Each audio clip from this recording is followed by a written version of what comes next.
आजच्या व्हिडिओमध्ये आपण संत सावतामाळी यांचं जीवन प्रवास किंवा जीवनचरित्र बघणार आहोत. सावतामाळी हा शेती करून पोट भरणारा एक भक्त होता. त्याचा पांडुरंगाचा त्याच्यावर खूपच लोभ होता. सावतामाळी अभंग रचनाही करीत असे. काशीबा गुरव हे त्यांचे अभंग लिहून ठेवत असत.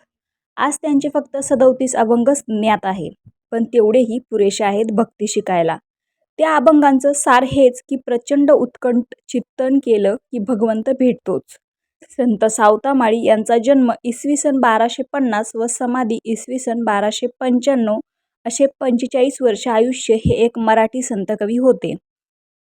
अरण तालुका माढा जिल्हा सोलापूर हे सावतोबांचे गाव होय. दैवूमाळी हे सावता महाराजांचे आजोबा म्हणजे वडिलांचे वडील होते. ते पंढरीचे वारकरी होते. त्यांना 2 मुले होती, पुरसोबा आणि डोंगरोबा. पुरसोबा हे धार्मिक वळणाचे होते. शेतीचा व्यवसाय सांभाळून ते भजन पूजन करीत असत. पंढरीची वारी करीत असत. त्यांचा विवाहही पंचक्रोशीतील सदुमाळी यांच्या मुलीशी झाला.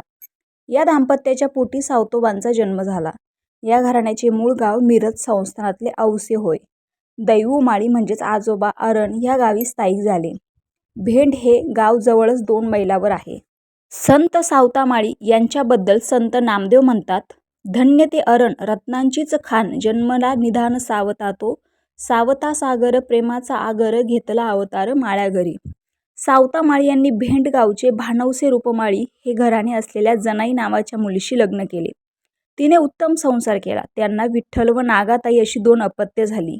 सावतामाळी यांना सेना न्हावी नरहरी सोनार यांच्याप्रमाणेच त्यांनीही आपल्या व्यवसायातील वाक्प्रचार शब्द अभंगात वापरले आहेत. तत्कालीन मराठी अभंगाच्या भाषेत नव्या शब्दांची, नव्या उपमानांची त्यामुळे भर पडली. सावतामाळ्याचे अभंग अगोदर सांगितल्यानुसार काशीबा गुरव हा लिहून ठेवत असे. संत सावता महाराज हे संत ज्ञानेश्वराच्या प्रभावळीतले ज्येष्ठ संत होते. संत ज्ञानेश्वरांचा काळ इसवी सन 1275 ते 1296 आहे. साव म्हणजे खरे तर शुद्ध चारित्र्य, सज्जनपणा. सावता हा भाववाचक शब्द होय. सभ्यता, सावपणा असा याचा अर्थ होतो. सावता महाराज लहानपणापासूनच विठ्ठल भक्तीमध्ये रममाण झाले. फुले, फळे, भाज्या आदी पिके काढण्याचा त्यांचा पारंपरिक व्यवसाय होता. आमची माळी याची जात, शेत लावू बागायत असे ते एका अभंगात म्हणतात. ऐहिक जीवनामध्ये कर्तव्य कर्म करीत असतानाच काया वाचा मने ईश्वर भक्ती करता येते हा अधिकार सर्वांना आहे. न लगे सायास न पडे संकट, नामे सोपी वाट वैकुंठाची असा त्यांचा रोकडा अनुभव होता. त्यांची जनसामान्यांना आत्मोन्नतीचा मार्ग दाखविला. धार्मिक प्रबोधनाचे व भक्ती प्रचाराचे कार्य त्यांनी निष्ठेने व्रत म्हणून आचरिले. समरसता आणि अलिप्तता यातील विलक्षण समतोल त्यांच्या व्यक्तिमत्वात प्रकर्षाने जाणवतो.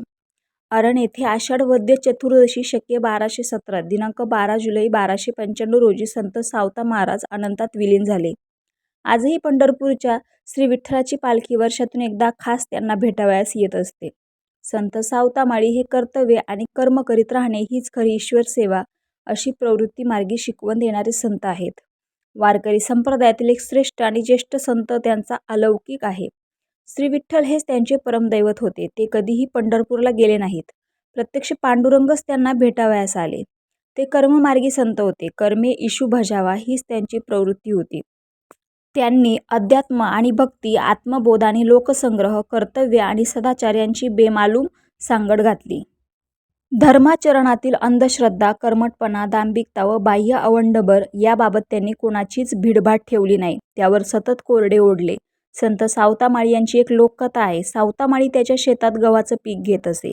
एके वर्षी भरपूर पीक आलं होतं. त्याच सुमारास पंढरपूरकडे जाणारी वारकऱ्यांची दिंडी त्यांच्या शेतावरून जात असताना त्याने थांबून त्यांना भोजन घातलं. सगळे भोजनाने खुश झाले, पण मनोमन दुःखी होते, कारण त्या वारकऱ्यांच्या गावी दुष्काळाने पिकं नष्ट झालेली होती. तेव्हा त्यांनी सावतामाळ्याला विनंती केली की आम्हाला थोडं थोडं धान्य द्या ना घरी न्यायला. सावतामाळ्याने बायकोला विचारलं. तेव्हा बायको म्हणाली की यांना धान्य वाटून सगळंच संपेल धान्य, मग आपण वर्षभर काय खायचं. तेव्हा तो तिला जे म्हणाला त्याने तिच्या डोळ्यात पाणीच आले. तो म्हणाला, हे बघ, जर निर्जीव जमिनीत एक दाणा पेरला तर पांडुरंग आपल्याला शेकडो दाणे देतो. तर त्याच्या जिवंत भक्तांच्या पोटात आपण दाणे पेरले तर तो आपल्याला कधीच उपाशी ठेवेल का. माऊली हे वाक्य साधा संसारी नाही बोलू शकत. त्यांनी सर्व धान्य वाटून दिले. धान्य वाटणाऱ्या दाम्पत्याला हसायला सारा गाव आला होता. नको नको ते बोलत होते. कुटळक्या, चेष्टा, टोमणेगिरी, पण हे आपले शांत होते. सारं धान्य वाटून संपलं. दुसऱ्या दिवशी पुन्हा शेत नांगरायला सुरुवात केली, पण त्याच्याकडे पेरणी करायलाही धान्य शिल्लक नव्हते. गावात उसनं मागू गेला तरी कुणी दिलं नाही. एकाने मस्करीने त्याला भरपूर कडू भोपळ्याच्या बिया दिल्या पेरायला व म्हणाला की हे कडू भोपळे सकाळ संध्याकाळ भाजी मडवून वर्षभर रोज खायला तुला पुरतील. सावताने त्या बिया घेतल्या व खरोखर पेरणीला सुरुवात केली. सारा गाव हसत होता, कारण कडू भोपळा तर गुरं पण खात नाहीत. त्या वर्षी सावताच्या शेतात एक माणूस बसेल एवढे मोठे कडू भोपळे लागले वेलींना. साऱ्यांना आश्चर्य वाटले की असं कधी होतं का, पण मग त्यावरूनही ते सावताची रोज मस्करी करत. कडू भोपळ्याची राखण करण्याची जरूरच नव्हती, कारण कोण चोरणार ते, पण तरीही रोज सावता शेतावर जाऊन राखण करत भजन करीत असे पांडुरंगाचं. थोडी कुठे मोलमजुरी करून दुसऱ्यांच्या शेतावर मग घरी येत असे. होता होता लोक विचारू लागले की तू हे भोपळे एवढे कुठे साठवणार. एके दिवशी भाजी करायला सावताने एक भोपळा घरी आणला. सावताच्या बायकोने भोपळा चिरला आणि काय आश्चर्य, संपूर्ण भोपळा तयार गव्हाच्या टपोऱ्या दाण्यांनी भरलेला होता, गच्च. व ते सगळे गहू सांडले सारवलेल्या जमिनीवर. सावताचे डोळे अगदी पाणावले. किती रे देवा तुला काळजी माझी. मग दुसऱ्या दिवशी पण भोपळ्यातून गहूच निघाले. मग मात्र ही बातमी सगळ्या गावात वाऱ्यासारखी पसरली. सगळेजण हा चमत्कार बघायला येऊ लागले.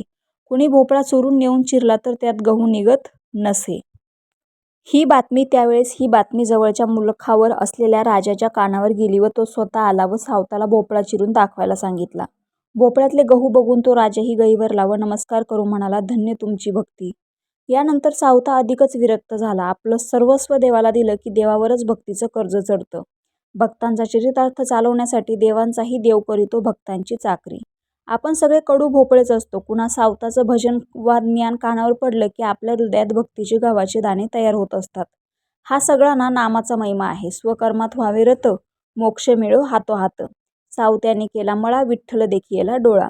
या ओळीतून त्यांची जीवननिष्ठा स्पष्ट होते. त्यांच्या अभंगात नवरसांपैकी वत्सल, करुण, शांत, दास्यभक्ती हे रस आढळतातच. सावतोबांची अभंग रचना रससिद्ध आहे. रामकृष्ण हरी.